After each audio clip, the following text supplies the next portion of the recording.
Assalamualaikum warahmatullahi wabarakatuh. Kami dari kelompok 6 akan mempresentasikan hasil diskusi kami yang berjudul Pendidikan Islam di Patani, yang beranggotakan Vivi Mahfirotunisa, Umu Safikoh, Sisvi Sulistiani, dan Desya Adela Nur. Berikut penjelasan materi tentang pendidikan Islam di Patani. Materi pertama ada sejarah pendidikan Islam di Patani. Pendidikan tradisional Melayu adalah pendidikan yang muncul di Patani bersamaan dengan institusi seperti madrasah dan masjid.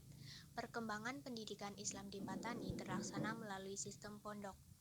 Tuan Solong yang memerintah bagian Patani ketika itu dikritik menjadi tempat tumpuan bagi perkembangan pendidikan atau pondok. Menjelang tahun 1921, pemerintah Siam telah mengeluarkan Akta Pendidikan Rendah yang mewajibkan anak-anak usia sekolah belajar di sekolah pemerintah yang menggunakan bahasa Siam sebagai bahasa pengantar. Kemudian, pada tahun 1932 terjadi peristiwa bersejarah di negeri Siam, yaitu adanya pergantian sistem pemerintahan negara dari sistem monarki absolut kepada sistem monarki konstitusi. Sebelumnya, di tahun 1927, Haji Solung pulang ke Patani.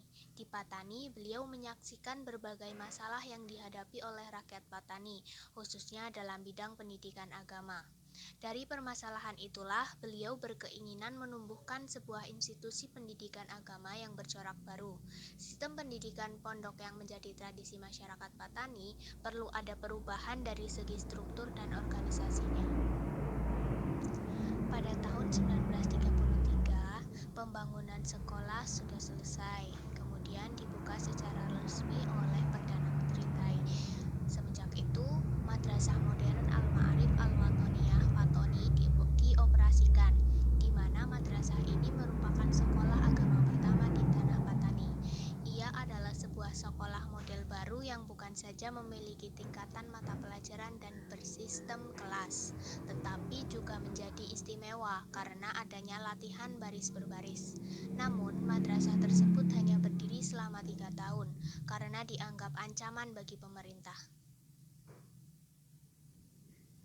Kemudian, sekitar tahun 1958, pemerintah telah membuat pembaharuan pendidikan nasional dengan menetapkan pembagian kawasan pendidikan kepada 12 kawasan seluruh negara Thailand. Sementara 4 provinsi selatan atau Patani termasuk ke dalam kawasan pendidikan. Dari rencana ini, pemerintah berupaya menghilangkan sistem pendidikan tradisional pondok dengan cara mentransformasikan lembaga pondok tradisional menjadi pondok modern atau sekolah swasta pendidikan Islam. Selanjutnya, pada tahun 2004 sampai sekarang, terjadi penyerangan besar-besaran terhadap pondok-pondok ini, terutama oleh militer dan pemerintahan yang mayoritas beragama Buddha. Selain institusi yang menjadi serangan para pengajar di pondok, para ustadz dimasukkan sebagai daftar hitam oleh pemerintah Thailand. Mereka dituduh sebagai pejuang pembebasan Patani. Sejak 2004, banyak pula pondok yang akhirnya ditutup oleh pemerintah Thailand. Kisah pemberangusan pondok di Patani ini bisa ditelusuri dari penutupan paksa pondok Tuan Guru Haji Solung Al-Fatani yang bernama Madrasah Al-Ma'arif Al-Watoniyah tahun 1926.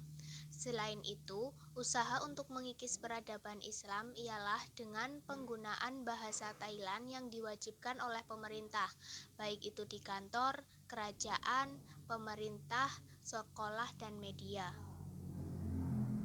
Ada beberapa lembaga pendidikan Islam di Thailand. Di antaranya yaitu yang pertama surau atau masjid. Keberadaan surau dan masjid di Patani bukan saja berfungsi sebagai tempat ibadah, melainkan berfungsi juga sebagai lembaga pendidikan Islam. Surau dan masjid sejak dari dulu telah memegang peranan penting dalam penyebaran agama Islam di Patani. Melalui lembaga tersebut, para ulama dapat menyampaikan ajaran agama Islam kepada masyarakat dalam bentuk pengajian agama secara rutin. Yang kedua, pondok tradisional. Pengalaman kaum muslim di Muang Thai, Thailand agak berbeda dengan yang dialami kaum muslim di Indonesia dan Malaysia. Jika sistem pendidikan agama dan sekolah sekuler di Indonesia dan Malaysia hanya bersifat dualistik. Di Muang Thai sifatnya adalah kontradiktif. Sekolah-sekolah pondok yang menawarkan pelajaran agama cenderung lebih disenangi ketimbang sistem sekolah pemerintah. Pondok adalah lembaga pendidikan yang berdiri sebagai pengembangan dari lembaga pendidikan istana dan masjid. Perbedaan pondok dengan madrasah di Thailand adalah pondok mempunyai ciri-ciri sebagai berikut. A. Metode mengajar yang dipakai dalam lembaga pendidikan dengan cara holakoh, yaitu guru duduk di atas tikar yang dikelilingi oleh para murid. Guru memberikan materi kepada semua murid yang hadir. Karenanya jumlah murid yang mengikuti pelajaran tergantung pada guru yang mengajar. Jika guru itu ulama besar dan mempunyai kredibilitas intelektual, para muridnya banyak. Namun jika sebaliknya, ulama tidak terkenal dan tidak mempunyai kredibilitas intelektual, muridnya akan sepi, bahkan holakohnya tutup. B. Tidak memakai sistem kelas atau non-klasikal. C. Pelajaran pedoman pada kitab-kitab yang dibaca di sebuah hall terbuka dikenal dengan balaisah 3 kali sehari. D. Sang murid mencatat penjelasan dan komentar yang mereka dengar dari guru mereka.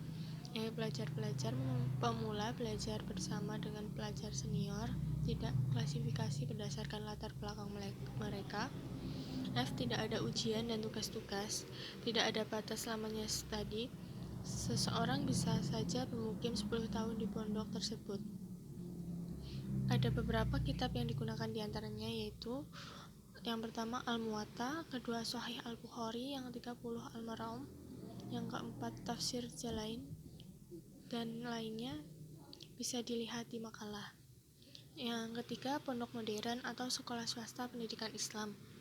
Lembaga ini merupakan lembaga pendidikan hasil proses transformasi dari lembaga pondok pesantren tradisional ke pondok pesantren modern.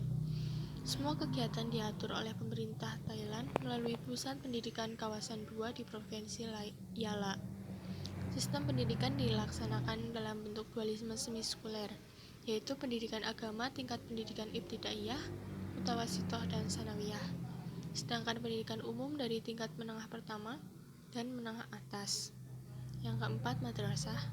Sistem madrasah di Thailand adalah sebuah sistem pendidikan yang memungkinkan para pelajarnya untuk melanjutkan pendidikan mereka dalam tingkat yang lebih tinggi di negeri-negeri lain. Yang mempergunakan bahasa pengantarnya memakai bahasa yang berbeda dengan bahasa mereka. Sistem pendidikan di madrasah ini memakai sistem klasikal, yakni ada tingkatan-tingkatan dan jenjang-jenjangnya, baik itu berupa kelas maupun jenjang berdasarkan tingkat sekolah. Yang terakhir, sekolah. Sistem pendidikan di Thailand berpedoman pada Undang-Undang tentang Sistem Pendidikan Nasional tahun 1999. Berdasarkan Undang-Undang tentang Sistem Pendidikan Nasional bab 3, ada 3 bentuk pendidikan, yaitu formal, non-formal, dan informal. Materi selanjutnya adalah tokoh pendidikan Islam Patani. Yang pertama ada Haji Sulong. Haji Sulong merupakan bapak perjuangan Patani. Kemudian ada Tuan Guru Haji Mustafa Kamil bin Abdul Rahmah yang merupakan seorang guru di Ma'had Al-Ikhyar Al-Ulumuddin. Yang ketiga ada Tuan Guru Haji Ibrahim bin Abdul Rahmah yang merupakan seorang guru di Ma'had Muhassasah As-Saqafah Al-Islamiyah. Yang keempat ada Tuan Guru Haji Ahmad bin Haji Abdul Yakub yang merupakan seorang guru di Pondok Al-Ansori. Yang terakhir ada Tuan Guru Haji Ibrahim bin Abdul Wahab atau Takyahim yang merupakan seorang guru di Pondok Darul Hulum. Sekian. Selanjutnya, kurikulum pendidikan yang dipakai dalam penyelenggaraan pendidikan di pondok terbagi menjadi 3 tingkat, yaitu yang pertama kurikulum pendidikan Islam tingkat dasar atau tingkat ibtidaiyah. Yang kedua ada kurikulum pendidikan Islam tingkat menengah pertama atau tingkat mutawasitoh atau SLTP. Dan yang ketiga kurikulum pendidikan Islam tingkat menengah atas atau SLTA. Sedangkan secara umum kurikulum dapat dikategorikan sebagai berikut. Yang pertama ada bagian agama, di mana bagian agama ini terdiri dari kurikulum pendidikan Islam tingkat dasar, tingkat menengah, dan juga tingkat atas. Lalu yang kedua ada bagian umum, dan bagian umum itu terdiri dari kurikulum pendidikan Islam tingkat umum pertama yaitu tahun 1992 dan kurikulum pendidikan Islam umum tingkat pertama tahun 1978 edisi pembaharuan dari 1990 dan kurikulum pendidikan umum tingkat atas tahun 1981 yang termasuk edisi pembaharuan dari kurikulum 1990 dan kurikulum pendidikan luar sekolah. Sedangkan secara umum, sekolah yang masih aktif sekarang ini bisa dibagikan kepada 3 bentuk, yaitu sekolah pendidikan agama Islam berbentuk sekolah, sekolah pendidikan agama Islam berbentuk pondok, dan sekolah pendidikan agama Islam menyendiri atau tradisional. Selanjutnya, mengenai ketentuan umum tentang pendidikan sekolah agama yang berada di bawah kontrol pemerintah, baik tingkat ibtidaiyah dan mutawasitoh maupun sanawiyah. Di antaranya, yang pertama ada masa belajar, yang kedua beban studi, dan yang ketiga ada mata pelajaran wajib dan pilihan, dan yang terakhir ada pengevaluasian pendidikan. Jadi pengevaluasian pendidikan ini harus berjalan sesuai dengan ketetapan Departemen Pendidikan tentang perihal pengevaluasian hasil pendidikan. Selanjutnya, kurikulum pendidikan yang dipakai dalam penyelenggaraan pendidikan di pondok terbagi menjadi 3 tingkat, yaitu yang pertama kurikulum pendidikan Islam tingkat dasar atau tingkat ibtidaiyah. Yang kedua ada kurikulum pendidikan Islam tingkat menengah pertama atau tingkat mutawasitoh atau SLTP. Dan yang ketiga kurikulum pendidikan Islam tingkat menengah atas atau SLTA. Sedangkan secara umum, kurikulum dapat dikategorikan sebagai berikut. Yang pertama ada bagian agama, di mana bagian agama ini terdiri dari kurikulum pendidikan Islam tingkat dasar, tingkat menengah, dan juga tingkat atas. Lalu yang kedua ada bagian umum, dan bagian umum itu terdiri dari kurikulum pendidikan Islam tingkat umum pertama yaitu tahun 1992 dan kurikulum pendidikan Islam umum tingkat pertama tahun 1978 edisi pembaharuan dari 1990 dan kurikulum pendidikan umum tingkat atas tahun 1981 yang termasuk edisi pembaharuan dari kurikulum 1990 dan kurikulum pendidikan luar sekolah. Sedangkan secara umum, sekolah yang masih aktif sekarang ini bisa dibagikan kepada 3 bentuk, yaitu sekolah pendidikan agama Islam berbentuk sekolah, sekolah pendidikan agama Islam berbentuk pondok, dan sekolah pendidikan agama Islam menyendiri atau tradisional. Selanjutnya, mengenai ketentuan umum tentang pendidikan sekolah agama yang berada di bawah kontrol pemerintah, baik tingkat ibtidaiyah dan mutawasitoh maupun sanawiyah. Di antaranya, yang pertama ada masa belajar, yang kedua beban studi, dan yang ketiga ada mata pelajaran wajib dan pilihan, dan yang terakhir ada pengevaluasian pendidikan.